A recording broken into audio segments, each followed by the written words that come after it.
I feel like gendered expectations divide bodies into only two acceptable categories, male or female. Society tells us how each body is supposed to look, act, move, and behave. It creates strict rules for how people should express themselves. Dichotomy is limiting because it assumes everyone fits into one of two boxes. Real people are more complex than that. When we rely on the system, we ignore individuality and personality. Luca explains this clearly when she says we regularly punish those who fail to do their gender right. This shows that breaking gender norms leads to consequences. She also says, I must be one gender or the other. I cannot be neither, nor can I be both. That proves society forces everyone into only two categories. Through her experience, we see that women are expected to be vulnerable and men are expected to be dominant. She even says that being mistaken for a man can protect her because men hold more power in society. I see this in real life too. I recently heard about a school shooting in Canada, and the person telling the story to me made it obvious that the shooter was transgender. That detail had nothing to do with the crime, but it became part of the headline. It shows how quickly society singles out people who don't fit the norm. When someone breaks the binary, people focus on that instead of the real issue. I think when I think intersex children receive surgery not because they're unhealthy, but because adults want their bodies to fit into the two categories that society prefers. It's less about health and more about comfort. Society depends on the gender binary to organize bathrooms, schools, sports, and families. When a child's body doesn't fit that system, people treat it like a problem that needs to be fixed.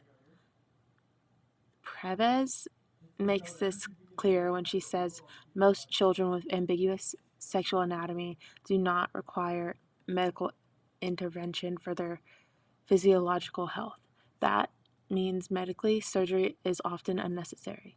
She also says bodies are classified as healthy or pathological through social expectations.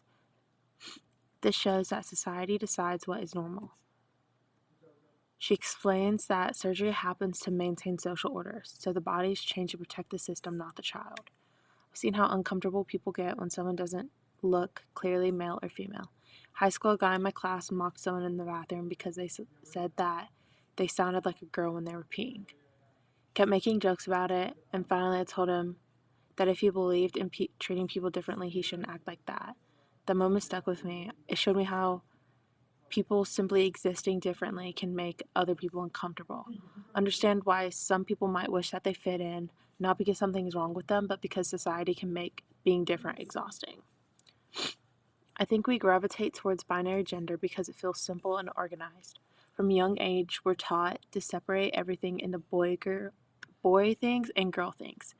For some people, that structure feels predictable, but it hurts anyone who doesn't fit neatly into those boxes. Luca explains that gender boundaries often allow society to assign rights and responsibilities. That means, I'm sorry, where am I? Oh, that means that binary helps maintain power structures. She also says that being mistaken for a man can protect her from harassment, which shows how the system benefits men more than others. They add that nearly every aspect of life, life is organized by sex assignment. The binary is often built into everything.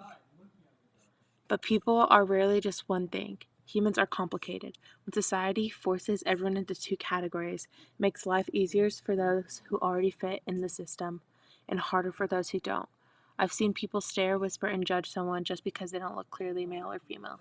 Something as simple as using a public restroom can become stressful, and this isn't a theory. It affects real people's safety and comfort every single day.